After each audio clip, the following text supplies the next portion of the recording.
بسم اللہ الرحمن الرحیم۔ اللہ تعالیٰ کے بابرکت نام سے شروع، جو بڑا مہربان اور نہایت رحم فرمانے والا ہے۔ السلام علیکم ورحمۃ اللہ وبرکاتہ۔ حضرت یحییٰ علیہ السلام اپنے والد حضرت زکریا علیہ السلام کی طرح اللہ کے برگزیدہ نبی تھے۔ آپ کا نام خود اللہ جل شانہ نے تجویز فرمایا۔ ارشاد باری تعالیٰ ہے کہ اے زکریا، ہم تمہیں ایک ایسے فرزند کی بشارت دیتے ہیں جس کا نام یحییٰ ہوگا۔ اس سے پہلے ہم نے اس نام کا کوئی شخص پیدا نہیں کیا۔ سورۃ مریم، گویا دنیا میں سب سے پہلے آپ ہی کا نام یحییٰ رکھا گیا، اور آپ اپنے صفات میں بھی سب سے منفرد تھے۔ حضرت یحییٰ اپنے والد حضرت زکریا کی دعاؤں کا ثمرہ تھے، جنہیں اللہ تعالیٰ نے بڑھاپے میں اولاد عطا فرمائی۔ حضرت یحییٰ کی والدہ عائشہ اور حضرت مریم کی والدہ حنا آپس میں حقیقی بہنیں تھیں۔ یوں حضرت یحییٰ اور حضرت عیسیٰ آپس میں خالہ زاد تھے۔ عام طور پر والدہ کی خالہ کو بھی خالہ ہی کہہ دیا جاتا ہے۔ نیز حضرت یحییٰ حضرت عیسیٰ سے عمر میں 6 ماہ بڑے تھے۔ مکان بنایا، نہ شادی کی۔ حضرت یحییٰ کثرت سے گریہ زاری کیا کرتے تھے، یہاں تک کہ آنسوں کی وجہ سے رخساروں پر نشان پڑ گئے تھے۔ ابن عساکر نے روایت کی ہے کہ ایک روز والدین ان کی تلاش میں نکلے تو دیکھا کہ وہ جنگل میں ایک قبر کھودے اس پر کھڑے زاروں قطار رو رہے ہیں۔ والدین نے فرمایا، بیٹے ہم 3 دن سے تمہاری تلاش میں ہیں۔ اس پر آپ نے آخرت کے حوالے سے ایسی پر اثر گفتگو کی کہ والدین رو پڑے۔ حضرت یحییٰ بے حد حلیم، رقیق القلب، پاک باز، عابد و متقی، استغنا و قناعت سے سرشار، شرم و حیا کی پیکر اور شیریں یعنی کہ میٹھی زبان کے تھے۔ نہایت سادہ زندگی بسر کرتے۔ غذا بقدر ضرورت اور لباس اتنا ہوتا جو سطر پوشی کے لیے کافی ہو۔ انہیں جنگلوں بیابانوں سے محبت تھی۔ زندگی کا زیادہ تر حصہ وہیں گزارتے تھے جہاں درختوں کے پتے اور شہد بطور غذا تناول فرماتے۔ پیاس لگتی تو نہر سے پانی پی لیتے۔ زندگی بعد شادی نہیں کی۔ حضرت عیسیٰ اون کا لباس پہنتے، جبکہ حضرت یحییٰ جانوروں کے بالوں کا لباس زیب تن کرتے تھے۔ درہم دینار تھے، نہ کوئی غلام نہ کوئی باندی تھی، کوئی مخصوص ٹھکانہ بھی نہ تھا۔ جہاں رات ہو جاتی وہیں بسیرا کر لیتے۔ حضرت جبرائیل امین علیہ السلام جنگل ہی میں وہی لے کر حاضر ہوئے۔ حضرت عبداللہ بن مبارک رحمۃ اللہ علیہ فرماتے ہیں کہ بچوں نے حضرت یحییٰ کو بچپن میں کہا، آؤ چل کر کھیل کود کریں، تو آپ علیہ السلام نے فرمایا، ہم کھیل کود کے لیے پیدا نہیں کیے گئے۔ حضرت ربیع بن انس فرماتے ہیں کہ حضرت عیسیٰ کی نبوت سب سے پہلے تسلیم کرنے والے حضرت یحییٰ تھے۔ حضرت ابن عباس سے روایت ہے کہ رسول اللہ صلی اللہ علیہ وآلہ وسلم نے فرمایا، اولاد آدم میں کوئی ایسا نہیں جسے گناہ سرزد نہ ہوا ہو سوائے حضرت یحییٰ کے۔ قرآن پاک میں آپ کا ذکر ان 4 صورتوں میں آیا ہے جن میں حضرت زکریا کا بھی ذکر ہے، یعنی سورۃ آل عمران، سورۃ الانعام، سورۃ مریم اور سورۃ الانبیاء۔ مصافی جمیلہ اللہ عز و جل نے حضرت یحییٰ پر وحی نازل فرمائی، اے یحییٰ ہماری کتاب مضبوطی سے تھام لو، اور ہم نے ان کو لٹکپن ہی میں دانائی عطا فرمائی تھی، اور اپنے پاس سے شفقت اور پاکیزگی بھی، اور وہ پرہیزگار بھی تھے، اور ماں باپ کے ساتھ نیک سلوک کرنے والے تھے، اور سرکش اور نافرمان نہیں تھے۔ اور ان پر سلام ہو جس دن وہ پیدا ہوئے، اور جس دن وفات پائیں گے، اور جس دن زندہ کر کے اٹھائے جائیں گے۔ سورۃ مریم 12-15۔ حضرت یحییٰ علیہ السلام ابھی کم عمر ہی کے تھے کہ پروردگار عالم نے فرشتوں کے ذریعے تورات حفظ کروا دی، اور انہیں حکم دیا کہ آسمانی کتاب کا جو علم تمہیں عطا کیا گیا ہے اس پر خود بھی عمل کریں اور اپنے قوم کو بھی اس کا درس دیں۔ اس کے ساتھ ہی انہیں بچپن ہی میں علم و دانائی، عقل و حکمت، طہارت و پاکیزگی اور پرہیزگاری عطا فرمائی گئی، اور ان میں وہ تمام خوبیاں یکجا کر دی گئی جو ایک نیک پارسا اور صاحب ایمان بندے کی شان ہے۔ گناہوں، نافرمانیوں اور سرکشی سے کوسوں دور، والدین کی فرما بردار اور مخلوق خدا کی خدمت گزار۔ حضرت یحییٰ اپنے والدین ہی نہیں، بنی اسرائیل کے لیے بھی اللہ تعالیٰ کا ایک بہت بڑا انعام تھے۔ آپ کو اللہ تعالیٰ کی طرف سے تینوں حالتوں میں سلامتی ملی، یعنی پیدائش کے دن، موت کے دن اور یوم حشر۔ دراصل یہ تینوں مواقع کسی بھی انسان کے لیے سخت وحشت ناک ہیں۔ انسان ماں کے پیٹ سے نکلتے ہی ایک نئی دنیا دیکھتا ہے جو اس کی مختصر سی تاریک دنیا سے بہت زیادہ مختلف ہوتی ہے۔ موت کے دن اس کا واسطہ ایک اور دنیا سے پڑتا ہے۔ پھر جب اسے قبر سے زندہ کر کے اٹھایا جائے گا تو وہ اپنے آپ کو میدان حشر کی ہول ناکیوں میں گرا پائے گا۔ بس اس آیت میں ان تینوں مقامات اور مواقع پر اللہ تعالیٰ کی طرف سے حضرت یحییٰ کے لیے سلامتی کا اعلان کیا گیا۔ 5 خاص صفات۔ سورۃ آل عمران کی آیت 39 میں اللہ تبارک تعالیٰ نے حضرت یحییٰ کی 5 خاص صفات کا ذکر فرمایا ہے۔ ارشاد باری تعالیٰ ہے، ابھی وہ عبادت گاہ میں کھڑے نماز ہی پڑھ رہے تھے کہ فرشتوں نے آواز دی کہ زکریا، اللہ آپ کو یحییٰ کی بشارت دیتے ہیں جن کے احوال یہ ہوں گے کہ وہ کلمات اللہ یعنی حضرت عیسیٰ کی نبوت کی تصدیق کرنے والے ہوں گے، اور دوسرے مقتدائے دین ہوں گے، اور تیسرے اپنے نفس کو لذت سے بہت روکنے والے ہوں گے، اور چوتھے نبی بھی ہوں گے، اور 5ویں اعلیٰ درجے کے شائستہ ہوں گے۔ مولانا اشرف علی تھانوی رحمۃ اللہ علیہ فرماتے ہیں کہ حضرت عیسیٰ کو کلمت اللہ اسی لیے کہتے ہیں کہ وہ محض اللہ تعالیٰ کے حکم سے خلاف عادت بلا واسطہ بعد پیدا کیے گئے۔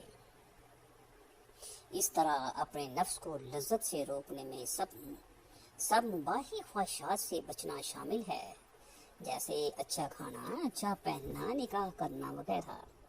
ضبطی نفس کی صفت بیان کرنے سے یہ معلوم ہوتا ہے کہ افضل طریقہ یہی ہے، حالانکہ احادیث سے نکاح کی فضیلت ثابت ہے۔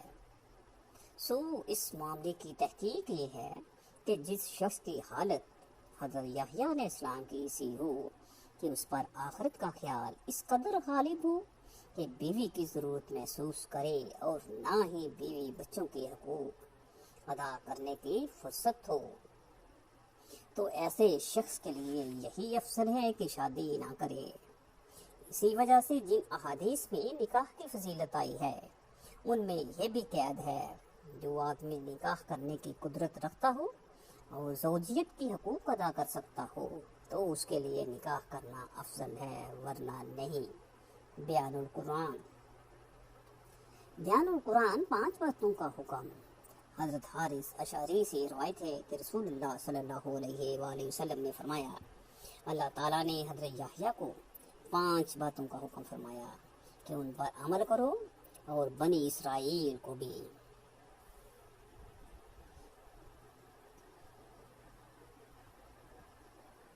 ان پر عمل کرو اور بنی اسرائیل کو بھی عمل کا حکم دو۔ لہٰذا انہوں نے بنی اسرائیل کو بیت المقدس میں جمع کیا اور ارشاد فرمایا، اللہ جل شانہ نے مجھے 5 باتوں کا حکم دیا ہے۔ 1، اللہ تعالیٰ کے سوا کسی کی عبادت نہ کرو اور نہ ہی اللہ کے ساتھ کسی کو شریک ٹھہراؤ۔ مشرکی مثال اس غلام کی سی ہے جسے اس کے مالک نے اپنے رقم سے خریدا، مگر غلام جو کچھ کماتا ہے وہ مالک کی بجائے کسی دوسرے شخص کو دے دیتا ہے۔ اب تم ہی بتاؤ کون ایسے غلام کو پسند کرے گا؟ لہذا یاد رکھو جب اللہ نے تمہیں پیدا کیا ہے اور وہی تمہیں رزق دیتا ہے تو تم پر لازم ہے کہ صرف اسی کی عبادت کرو اور اس کے ساتھ کسی کو شریک نہ ٹھہراؤ۔ 2، میں تمہیں نماز کا حکم دیتا ہوں۔ جب تم خشوع و خضوع کے ساتھ نماز ادا کرتے ہو تو اللہ تعالیٰ اپنا رخ تمہاری طرف کر لیتا ہے، لہٰذا جب نماز پڑھو تو کسی اور طرف دھیان مت لگاؤ۔ 3، میں تمہیں روزے رکھنے کا حکم دیتا ہوں۔ اللہ تعالیٰ نے اس کی مثال یوں دی ہے جیسے کسی جماعت میں ایک شخص کے پاس مشک کی پوٹلی ہو تو مشک خود بخود پوری جگہ کو مہکا دے گی۔ بے شک روزے دار کے منہ کی بو اللہ کے نزدیک مشک سے بھی زیادہ معطر، مقبول اور پسندیدہ ہے۔ 4، میں تمہیں صدقے کا حکم دیتا ہوں۔ اس کی مثال ایسی ہے کہ کسی شخص کو دشمنوں نے اچانک آ دبوچا ہو اور اس کے ہاتھوں کو گردن سے باندھ کر قتل کرنے کے لیے چلے جا رہے ہوں۔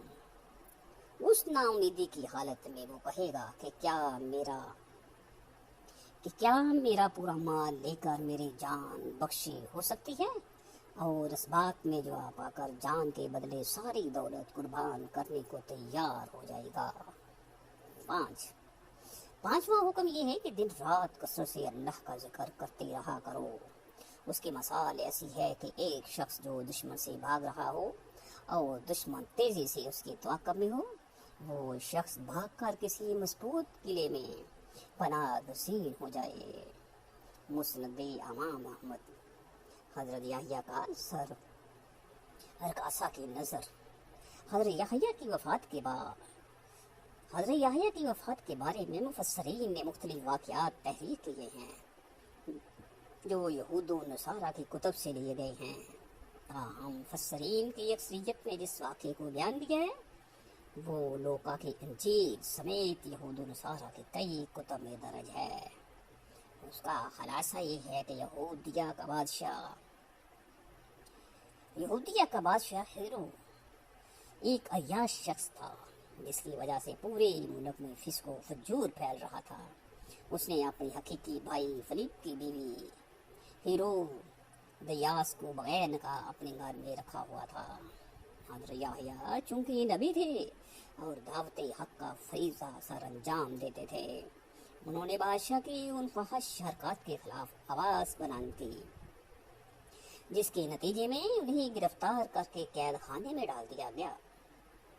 تاہم بادشاہ ان سے ڈرتا بھی تھا، وہ جانتا تھا کہ آپ اللہ کے نبی اور نیک پارسا انسان ہیں، نیز عوام میں بڑی عزت ہے، لیکن بادشاہ کی دانشتہ ہیرو دیاس حضرت یحییٰ کی تعلیمات کو اپنی جیسی دوسری بدکار عورتوں کے لیے بہت بڑا خطرہ سمجھتی تھی، چنانچہ وہ آپ کی جان کے در پہ ہو گئی۔ اسی اثناء میں بادشاہ کی سالگرہ کے سلسلے میں محل میں رقص و موسیقی کی محفل جمی، جس میں ہیرو دیاس کی جوان سال خوبصورت بیٹے نے رقص کی ہی جان خیز تیر چلا کر بادشاہ کو اپنے جال میں پھانس لیا۔ بادشاہ نے خوش ہو کر اس سے کہا، مانگ کیا مانگتی ہے؟ بیٹی نے اپنی ماں سے مشورہ کیا، وہ تو پہلے ہی ایسے موقع کی طاق میں تھی، لہذا بیٹی نے کہا یحییٰ کا سر مانگ لے۔ بیٹی نے بادشاہ کے سامنے ادب سے جھک کر عرض کیا، میں بادشاہ سلامت، مجھے یحییٰ کا سر تھال میں رکھ کر منگوا دیجیے۔ بادشاہ یہ سن کر غمگین تو ہوا، مگر محبوبہ کی بیٹی کی فرمائش کیسے رد کر سکتا تھا؟ چنانچہ اس نے فوراً قید خانے سے حضرت یحییٰ کا سر کٹوا کر منگوایا اور ایک تھال میں سجا کر محبوبہ کی رقاصہ بیٹی کی نظر کر دیا۔ کہتے ہیں کہ دمشق کی جامع مسجد بنی امیہ کے بال میں آپ کا سر مبارک دفن ہے۔ دمشق کی جامع مسجد بنی امیہ کے حال میں آپ کا سر مبارک دفن ہے۔ اموی خلیفہ ولید بن عبد الملک نے یہ مسجد تعمیر کروائی تھی۔ مورخین نے لکھا ہے کہ دوران تعمیر یہاں ایک غار دریافت ہوا۔ اطلاع ملنے پر خلیفہ خود غار میں داخل ہوئے تو دیکھا کہ ایک صندوق میں انسانی سر رکھا ہوا ہے۔ اور صندوق پر تحریر ہے کہ حضرت یحییٰ بن زکریا کا سر ہے۔ ان کا چہرہ اور بال اپنی اصلی حالت میں تھے، یوں لگتا تھا جیسے ابھی شہید ہوئے ہوں۔ بعض روایات میں آتا ہے کہ حضرت یحییٰ علیہ السلام کے پیچھے بادشاہ نے اپنے سپاہی لگا دیے کہ اس کو پکڑ کر لایا جائے اور قتل کر کے اس کا سر مبارک میرے سامنے پیش کیا جائے۔ حضرت یحییٰ علیہ السلام جب ان لوگوں سے بچ کر نکلتے ہوئے ایک جنگل میں جا پہنچے اور وہاں جا کر ایک درخت میں پناہ لی۔ جب وہ درخت کے اندر چھپے تو ان کا کپڑے کا ایک حصہ باہر رہ گیا۔ لوگوں کو جب پتا چلا کہ یحییٰ علیہ السلام اس درخت میں چھپے ہوئے ہیں تو اس بادشاہ کے سپاہیوں نے ایک آری لے کر درخت کو ہی درمیان سے چیر ڈالا، جس میں حضرت یحییٰ علیہ السلام کو زندہ چیر کر دیا گیا۔ بعض روایات میں یہ واقعہ بھی درج ہے۔